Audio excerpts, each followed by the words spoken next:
Good morning. কেমন আছো সবাই? আশা করছি সবাই ভালো আছো, আমিও ভালো আছি। আজকে সাজুগুজু করতে করতে ভিডিওটা স্টার্ট করে দিলাম। দেখো এখন আমি কাজে বেরোচ্ছি, তাই জন্য রেডি হয়ে নিচ্ছি খুবই নর্মালভাবে। বেশি কিছু সাজুগুজু করলে চলবে না সকালবেলা এখন। আর মা খাচ্ছে চা, আর আমার খাওয়ার ওদিকে রেডি করাই আছে। তা আজকে আমার টিফিনে কি আছে বলো তো? আজকে আছে তেল রুটি আর আলুর দম। যাই হোক, তেল রুটির গল্পটা তো তোমরা অনেকেই জানো, আর যারা জানো না তাদের জানার জন্য পরে আমি একদিন বলে দেবো। বেরিয়ে পড়েছি কাজে। আজকে কিন্তু বেশ ভালো ঠান্ডা ঠান্ডা, মানে কালকে ভালো রাতে খুব ভালো ঘুমিয়েছি। মানে কি বলবো, এইটাই হলো প্রাকৃতিক ব্যাপার স্যাপার, তাই তো। যখন ইচ্ছা দিচ্ছে লু বইছে, আবার কোনো সময় এমন ঠান্ডা হয়ে যাচ্ছে যে একদম পুরো কাঁপিয়ে দিচ্ছে। বুঝতে পারছো প্রকৃতির কি লীলা, এটাই দেখার। এতে মানুষের কোনো হাত নেই, তাই তো। যে ভগবান চাইলে যা খুশি করতে পারে, মানে এই রেখেছে, আবার কোন সময় নিয়েও নিতে পারে। মানুষ তো শুধু হাতের পুতুল, প্রকৃতির কাছে ছোট্ট একটা পুতুলই বটে, তাই না আমরা? তো যাই হোক, দেখো রাস্তা ভিজা ভিজা পুরো একদম। সারা রাতে বৃষ্টি হয়েছে, কারণ আমি রাত্রিবেলা উঠেছি অনেকবার, তখন দেখছি বৃষ্টি হচ্ছে। আর পাখা বন্ধ করে দিতে হয়েছে, এত ঠান্ডা ঠান্ডা লাগছিল। আবার যেইকে সেই সকালবেলা উঠে দেখি রোদ উঠছে। আমার মনটার মধ্যে একটু হচ্ছে যে যদি বেলা বাড়ে তার সঙ্গে সঙ্গে কেমন গরম বাড়বে জানি না, দেখা যাক। আবার এসে কথা বলবো, ঠিক আছে? এখন তাড়াহুড়া থাকে তো, এই যাওয়ার সময় যেটুকুনি কথা, তারপরে আর কথা বলার সময় থাকে না। আবার ফিরে তারপরে আজকে আবার মা অনেকগুলো কাজ দিয়েছে, আসার সময় করে তারপরে ফিরতে হবে। আমি কাজ থেকে বাড়ি চলে এসেছি, আর এক এক দিন এসে এক এক রকম শরবত খেতে কার না ভালো লাগে। এক এক দিন এক এক রকম টেস্টের শরবত আমি এলেই পাই। দারুণ মজা, দারুণ মজা। এক একদিন ঘোল, একদিন লেবুর শরবত, একদিন গুড় দিয়ে লেবুর শরবত। থেকে এসে স্নান করলে কি শান্তি শান্তি। স্নান করে উঠলাম, এখন তাই তাড়াতাড়ি হয়ে যাচ্ছে, দুপুরে চলে আসছি, তার জন্য মানে কয়েকদিন আর কি। তারপরে আবার যখন সন্ধে হবে, মানে যখন আমার ফিরতে ফিরতে সন্ধে হয়, তো সন্ধে হলেও সেই আমি কিন্তু সন্ধেবেলা এসেই স্নান করি, তখনও খুব শান্তি মনে হয়। এইখানে আমাদের ডাইনিং টেবিলের পাখাটা চলে না, এত ঘ্যার ঘ্যার আওয়াজ হচ্ছে, তার মধ্যে মাঝে মাঝে তো চলছেই না। ওই লাঠি দিয়ে টোকা মেরে মেরে চালাতে হচ্ছে। গরমটা মাকে বলছি কষ্ট করে গরমটা যদি কেটে যায় ঠাকুর করে, তাহলে একটু বাঁচা যায়, না হলে তো এখন যদি আবার পাখা কিনতে হয় তাহলে তো মাথায় বাজ পড়ে গেল বলো। যাই হোক, কোনো রকমের কষ্ট সৃষ্টে এটাকে চালানো হচ্ছে। আর ঘ্যার ঘ্যার করে আওয়াজ হচ্ছে, কেমন বিয়ারিং জাম হয়ে গেলে যেমনি হয় ওরকম হচ্ছে। মা এখন কাছে স্নান করতে, তার জন্য দরজাটা বন্ধ করে তোমাদের সঙ্গে একটু কথা বলে নি। এই স্নান টান করলাম, কি শান্তি মনে হচ্ছে যে কি বলবো। এবার খেতে যাব, খিদে খিদে পেয়ে গেছে, অনেকটাই বেলা হয়ে গেছে, 3টে বাজতে যায়। মা স্নান হলে, মা বলছিল স্নান না করে খেয়ে না, না দরকার নেই, আমার স্নান হয়ে গেছে, সবার বাবা স্নান হয়ে গেছে, তুমি না স্নান করে খাওয়া যায় নাকি? তুমি স্নান করে না, তারপরে একসঙ্গেই বসে খাবো। এবার আমাদের খাওয়া দাওয়ার পালা, চলে এসছে মা স্নান করে। আজকে আমাদের আইটেমে কি আছে দেখো, দুপুরের মেনু পেঁয়াজ লঙ্কা ভেজে লাল লাল করে আলু ভাতে মাখা, পটল ভাজা। আমি তরকারি থেকে আগে শুরু করি, আগে লোকে ভাত দেখায়। আর এই যে হলো আম দিয়ে টকের ডাল, আর এই যে ভাত, ভাত বাচ্চা।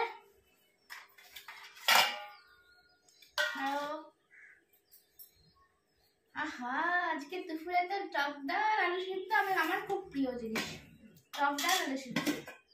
এক সময় মা উঠলি পাওনা পটল ভাজা করেছে।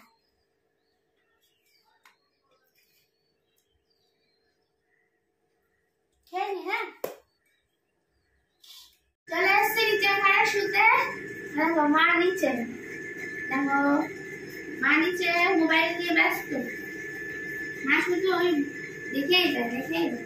আরে দেখো এখন খাওয়া দাওয়া হবে কি, দেখো ঝাল নুন নিয়ে এসছি, আর তার সঙ্গে পেয়ারা, শসা, কত কিছু। ডাল আলু সিদ্ধ খাও আর ফল খাও, শরীর ভালো থাকবে, বুঝেছো? এটা হলো আমার কথা, মায়ের কথা নয়। মাছ মাংস এখন খেতে হবে না গরমে। না ঘুমাচ্ছে, দেখো ঘুমু করছে না, মোটেই ঘুমু করছে না। খাবে না নাকি? এই দেখো পেয়ারা ঝাল নুন লাগিয়ে, পুরো দোকানের মতো, মানে বাজারে যেমনি বিক্রি হয় ঝাল নুন লাগিয়ে।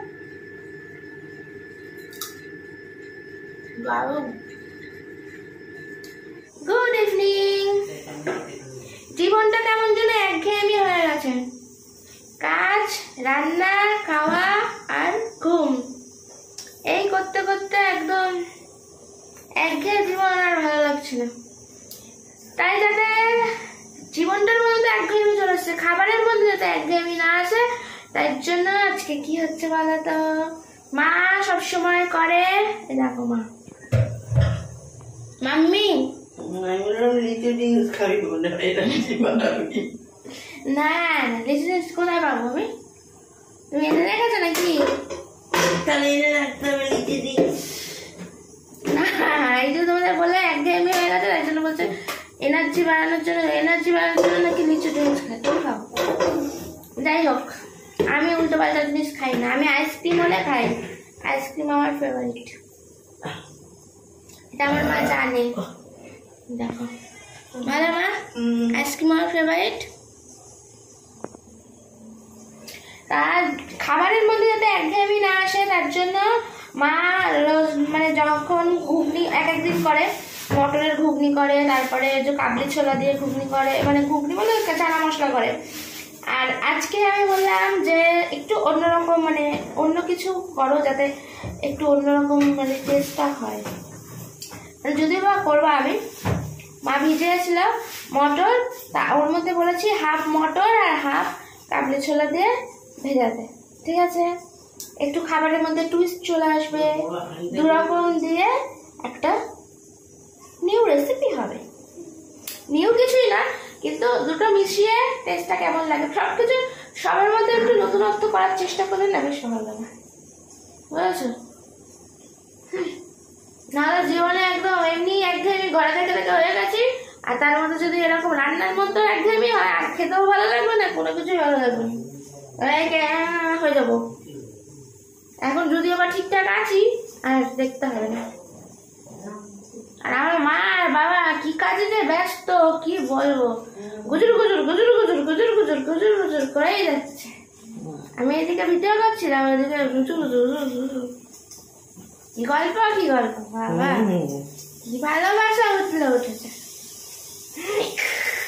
আমার বাবার মুখটা যদি এখন দেখাতে পারতাম, তাহলে দেখতে। সিটি পড়তে আরম্ভ করে দিয়েছে, এই যে বসিয়ে দিয়েছি, মায়ের চা খাওয়া হয়ে গেছে। আমি এই যে মটর আর ওই কাবলি ছোলা একসঙ্গে বসিয়ে দিয়ে বসে আছি, অপেক্ষা করছি কখন সিটি পড়বে। আমাকে দেখে সিটি দিচ্ছে না, কতক্ষণে বসে আছি।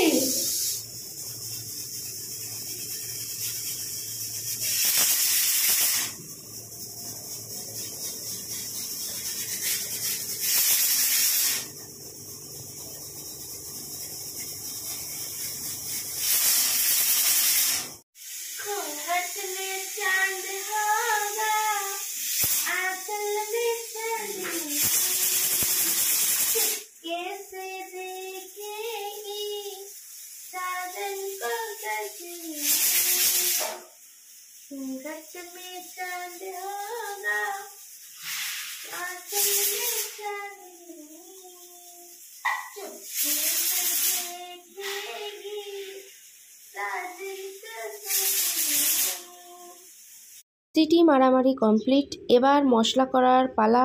এই দেখো, দুটো টমেটো নিয়ে নিয়েছি, একটা বড় সাইজের পেঁয়াজ, তার মধ্যে কয়েক কোয়া রসুন, আর এই 4খানা গোটা বড় সাইজের শুকনো লঙ্কা, তার মধ্যে মা 4টে আরও কাঁচা লঙ্কা গুঁজে দিয়ে গেল। কেমন ঝাল হবে বুঝতেই পারছো, একটু ঝাল আমরা পছন্দই করি। আর একটু সাদা জিরে দিয়ে দিলাম, আর এর মধ্যে দিয়ে দিলাম গোটা গরম মশলা, একসঙ্গে পেস্ট হয়ে যাবে। এর গন্ধটা কিন্তু দারুণ হয় গোটা গরম মশলা দিলে আর কি মশলার মধ্যে। এর মধ্যে কিন্তু আর আমি গুঁড়ো গরম মশলা অ্যাড করব না আজকে। তেল ঢালার পর তেল গরম প্রায় হয়ে এসছে, তারপর আমার মনে পড়েছে মশলা তো করাই হয়নি, বকতে বকতে রান্নার এদিকে গন্ডগোল হয়ে যায়। তেল গরম হয়ে এসছে, এবার এর মধ্যে দিয়ে দিচ্ছি সাদা গোটা জিরে। তার মধ্যে আমি একটুখানি অল্প করে ভাপানো নয়, একটু গরম জলে ফোটানো আর কি সেই আলুটা, মানে সিদ্ধ এখনও হয়নি, তাই জন্য তেলে ভালো করে একটু নেড়ে ভেজে নিচ্ছি। এই দেখো, তেলের মধ্যে এই আলুটাকে খুব ভালো করে ভেজে নেব। আলু প্রায় ভাজা হয়েই গেছে, মানে যেহেতু বেশি ভাজবো না, বেশি ভাজার দরকার নেই। আর এই মশলাটা আমি দিয়ে দিলাম। পেঁয়াজ টিয়াজ রয়েছে তো একটু ভালো করে কষানোর দরকার আছে, বাটা পেঁয়াজ যেহেতু। আর বাটা পেঁয়াজ দিয়েছি তার কারণ হলো টমেটো আর বাটা পেঁয়াজটা দিলে না অনেকটা কাই হয়, বেশ খেতে বেশ ভালো টেস্ট হয়। দেখো মশলাটা ভালো করে অনেকক্ষণ ধরে কষিয়ে নিচ্ছি, মানে একটু কষাতে টাইম লাগবে, সময় লাগবে, আর তেলটা একটু সামান্য বেশি লাগবে। আর এই যে নুন আর হলুদ দিয়ে দিলাম, এবার ভালো করে কষিয়ে নিচ্ছি আর কষাচ্ছি। আর মাঝে মাঝে যে মিক্সার গ্রাইন্ডারের বাটিটা রয়েছে সেটা ধুয়ে যে একটু জল রেখেছি সেটা মাঝে মাঝে একটু একটু করে দিয়ে দিচ্ছি, তাহলে মশলাটা ধোয়াও হয়ে গেল, মানে মিক্সার গ্রাইন্ডারটা ধোয়া হয়ে গেল, আর মশলাটা নষ্ট হলো না, তাই না? কি বুদ্ধি বেড়েছে আমার। এবার আমি সব শেষে মানে মশলা কষানোর পর দিয়ে দিচ্ছি আদা। এরপরে দেখো এর মধ্যে আমি কিন্তু জল দিয়ে দিচ্ছি, মানে আমি কিন্তু এরকমভাবেই আদাটা দিই, আদা বাটাটা দেওয়ার সময় একটু জল দিয়ে দিই। আর এটা দিয়ে দিলাম একটু তড়কা মশলা, যেহেতু আমার কাছে মানে চানা মশলা নেই তার জন্য তড়কা মশলা দিলেও কিন্তু খুব ভালো টেস্ট হয় ঘুগনির। আর এই দুটো মিশিয়ে করে খেয়ে দেখো, আশা করছি তোমাদেরও ভালো লাগবে। আর সব শেষে দিয়ে দিলাম কসুরি মেথি। দারুণ হয়েছে, দারুণ হয়ে গেছে ঘুগনি রান্না। মা টেস্ট করতেও বসে গেছে, মাকে খুলে একটু দিলাম। এখন টিফিন খাওয়া হবে 1:30 বাজে, মুড়ি দিয়ে ঘুগনি খাবো এখন। তারপরে রাতে রুটি ফুটি যা হবে তখন পরে দেখা যাবে। আমি তো খাই এখন বসে, দেখলে শুধু রুটি তরকারি তো হয়ে যাবে, তরকারি তো থাকবেই, অসুবিধা নেই। এই দেখো কেমন আছে তুমি একটু দেবো। ওই যে কোথায় যেন বলতো একটা ঘুগনিওয়ালা কি চাই ঘুগনি দানা বিক্রি করতে আসতো, সেই ঘুগনি